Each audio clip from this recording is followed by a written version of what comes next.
Ever feel like your stomach's making decisions your brain doesn't agree with? Like your emotions are calling the shots when it comes to what you eat. Oh, yeah. The heart wants what the heart wants, right? Even if it's not exactly what's best for us. Right. And that's exactly what we're diving into today. Emotional eating. We're using Lindsey Smith's book, Eat Your Feelings, as our guide. Ah, Lindsey Smith, the food mood girl. Exactly. She's great. She combines psychology and nutrition to explain why we crave that extra scoop of ice cream after a rough day, or why we celebrate with a huge meal, even if we're not that hungry.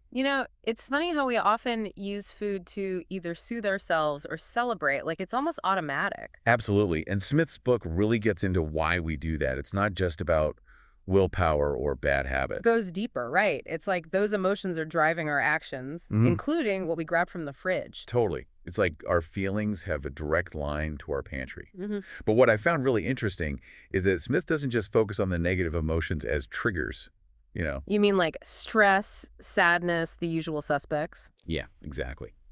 But she also points out that positive emotions can trigger emotional eating too. Like, think about it. Have you ever celebrated a promotion with a giant piece of cake? Oh, for sure. Makes total sense, though. It's like food becomes part of how we experience that feeling. Right. The food amplifies the happiness or the excitement. But that brings up a big question. If we're using food to try to meet some deeper emotional need, how do we break that cycle? We can't just ignore our feelings, right? Definitely not. I mean, ignoring our emotions is often what leads to those unhealthy eating habits in the first place. The key is awareness, like really understanding what those triggers are. And Smith gives some really practical ways to do that. Like what? Give us the goods. Well, one that stood out to me was keeping a food and mood diary, basically tracking what you eat and how you feel before and after. So it's not just about writing down ate a cookie, but also felt stressed before and Yeah. felt guilty after, that kind of thing. Exactly. It might sound a little tedious, but trust me, it's worth it. You start to see these patterns emerge. You realize, oh, every time I have a fight with my partner, I reach for the chips, or whenever I feel bored, I end up snacking, that kind of thing. It's like becoming a detective of your own cravings. Totally. And once you know what those triggers are, then you can start to, come up with healthier ways to deal with them. Okay, so that makes sense. Identify the triggers, then find new ways to cope. But how do we actually change those deeply ingrained habits? Yep. What's the first step? One powerful tool Smith talks about is mindful eating. Okay, mindful eating. I hear that term a lot, but I'll be honest, I'm not always sure what it actually means in practice. Like, Yeah. do I need to meditate over every bite? Huh. Not quite. Mindful eating doesn't have to be super complicated. It's really just about bringing more awareness to the whole eating experience. It's about slowing down, savoring each bite, paying attention to the flavors and textures. So it's more about how you eat, rather than just what you eat. You got it. Think about it. Have you ever finished a meal and realized you barely even tasted it? Like you were totally distracted by the TV or your phone? Oh, all the time. Hmm. Especially dinner. It's like my brain is somewhere else entirely. Right. That's the opposite of mindful eating. When you eat mindfully, you're present in the moment. You're actually experiencing the food, and your body has time to register those fullness cues, so you're more likely to feel satisfied with less food. Okay, that makes sense. But putting that into practice, especially with our busy lives, Yeah, I don't know, it seems tough. I hear you. It doesn't have to be this big formal thing every time you eat. Even small shifts can make a difference. Like what? What are some small steps we can take? One simple thing Smith suggests is minimizing distractions while you eat. Turn off the TV, put away your phone. Even taking a few deep breaths before you start can help you get present. It's about creating a space where you can really connect with your food and your body. That feels much more doable. Yeah. Okay, I like that. So we're becoming detectives of our cravings and learning to eat more mindfully.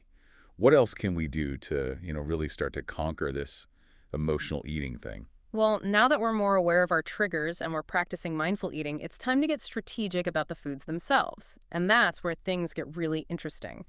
So it's less about saying goodbye forever to our favorite treats and more about finding healthier ways to satisfy those cravings. It's about making choices that support both our physical and emotional well-being. I like the sound of that. So what are some examples of those healthy swaps? Like, what does that actually look like in real life? Well, let's say you're craving something sweet and creamy. Instead of reaching for that pint of ice cream, you could try making a smoothie bowl. Smoothie bowl. Okay, I'm listening. You blend up some frozen fruit, yogurt, maybe a drizzle of honey. It's got that same satisfying texture as ice cream, but it's packed with nutrients and fiber.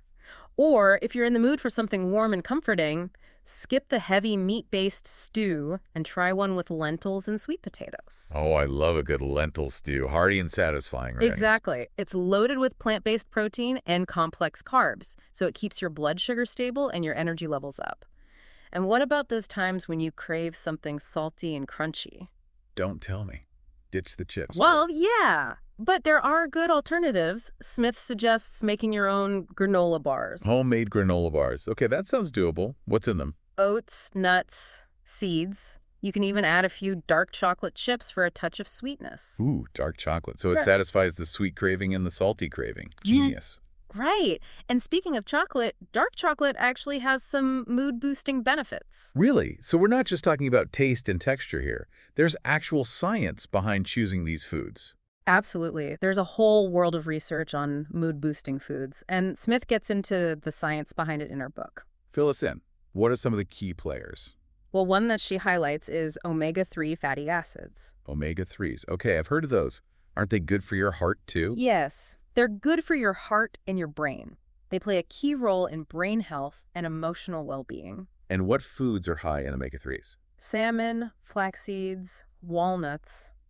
There are a bunch of options, so the next time you're feeling stressed, instead of mindlessly grabbing a bag of chips, maybe you reach for a handful of walnuts instead. You might be surprised at the difference it makes. I love that. It's like we have this internal pharmacy at our fingertips. We just need to know which ingredients to use. Exactly. It's all about making those small, conscious choices that can have a big impact on how we feel. I'm all about those small, impactful choices. But I have to admit, sometimes the emotional side of things gets in the way. Like, my head knows what's healthy, but my heart wants the instant comfort of those familiar foods. Oh, I hear you. That's where those other tools that Smith talks about come into play. The tools that help us manage those emotions without turning to food. Okay, like what? Give me some tools. One of the most important ones is emotional intelligence. Emotional intelligence, or EI. Okay, I know I've heard that term before, but to be honest, it always sounded kind of complicated. I know, right? But it doesn't have to be.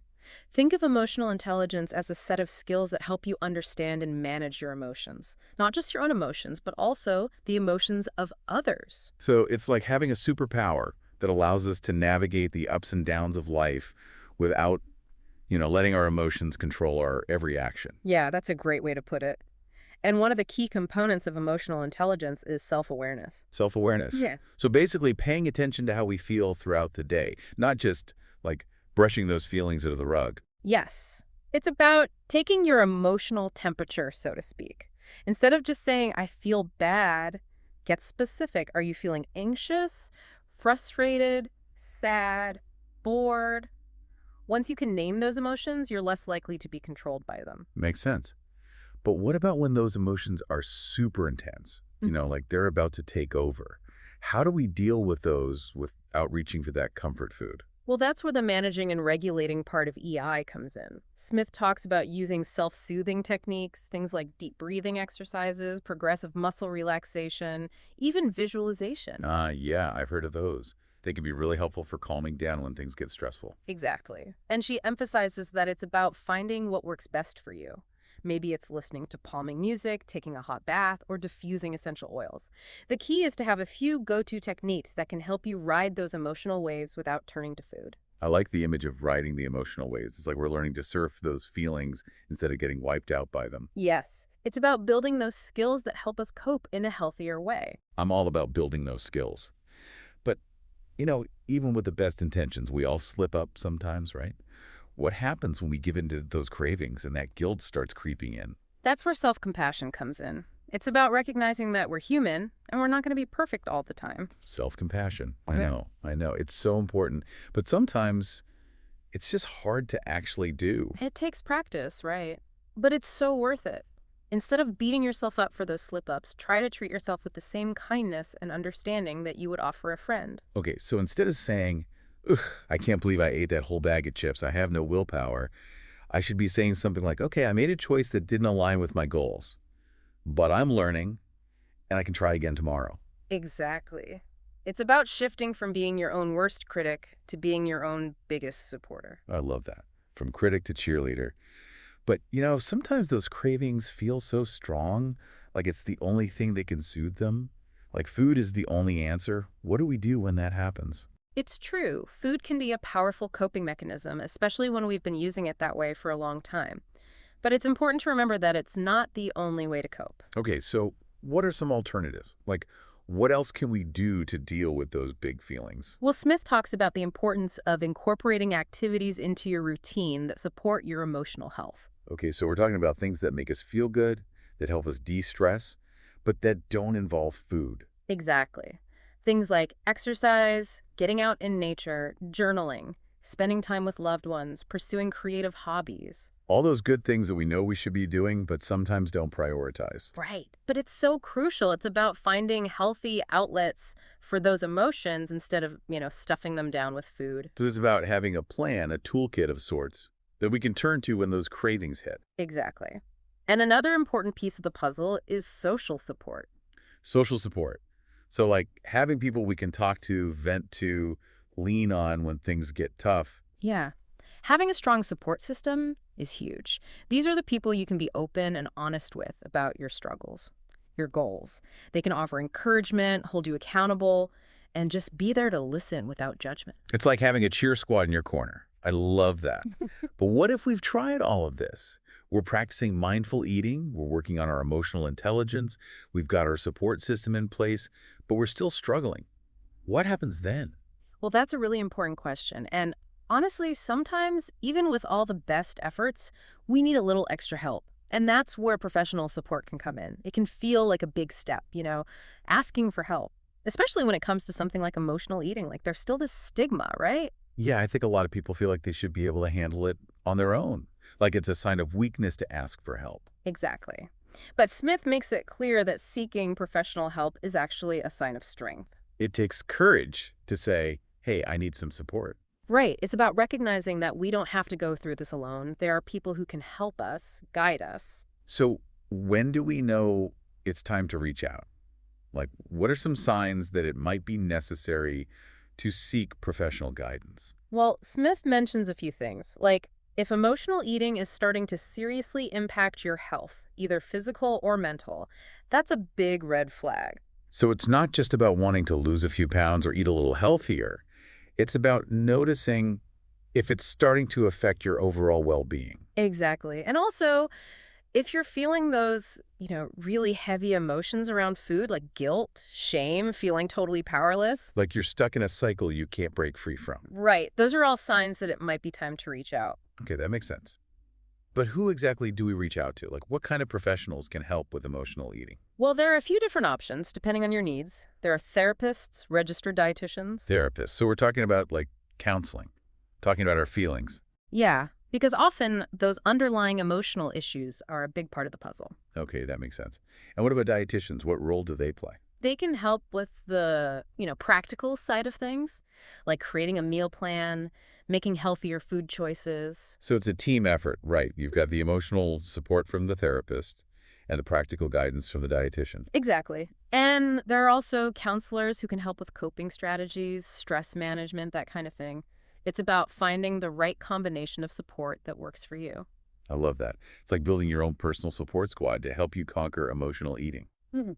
So as we wrap up this deep dive into Eat Your Feelings, I'm wondering if you have any final thoughts for our listeners, any words of wisdom to leave them with? The biggest takeaway for me from Smith's book is that this isn't about perfection, it's about progress.